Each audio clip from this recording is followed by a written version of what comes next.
Deal Carnegie کہتے تھے کہ اگر تمہاری بیوی شادی کے بعد یہ 5 کام کرنے کی عادی ہو جائے تو اس کو فوراً گھر سے نکال دو۔ ایسا نہ ہو کہ تمہارا نفس پھر کسی بھی کام کا نہ رہے۔ پہلا کام، جو عورت شادی کے بعد دوسرے مردوں سے اپنی تعریف کروانے کی عادی ہو جائے۔ دوسرا کام، جو عورت شادی کے بعد اپنے نفس کو ہر وقت استعمال کرنے کی عادی ہو جائے۔ تیسرا کام، جو عورت شادی کے بعد رات کے وقت چھپ چھپ کر دیکھنے کی عادی ہو جائے۔ چوتھا کام، جو عورت شادی کے بعد ہر وقت اپنے سر کے بال کھلے چھوڑ دینے کی عادی ہو جائے۔ پانچواں کام، جو عورت شادی کے بعد ہر وقت کھڑکی کے پاس کھڑی رہنے کی عادی ہو جائے۔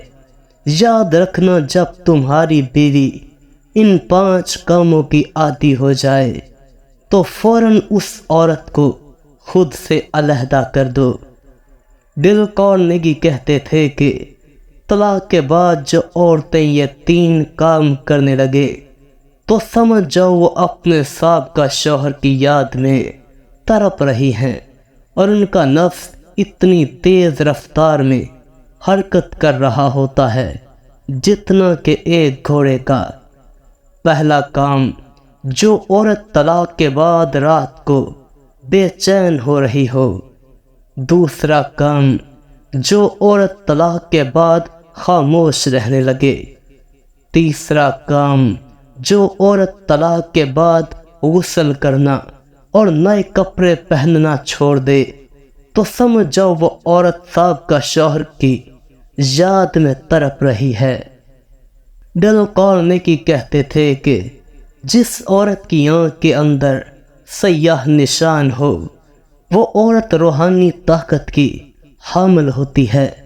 اس عورت سے ہمیشہ کے لیے اپنا ناپاک نفس دور رکھنا، ایسا نہ ہو کہ تمہاری مال و دولت غائب ہو جائے۔ ڈیل کارنیگی کے پاس ایک عورت آئی اور کہنے لگی، میرے پاؤں پر بہت زیادہ بال ہیں، آخر اس کی وجہ کیا ہے؟ ڈیل کارنیگی نے کہا، یاد رکھنا، جس عورت کے پاؤں پر بال ہوں اس عورت کا نفس ہمیشہ مضبوط رہتا ہے۔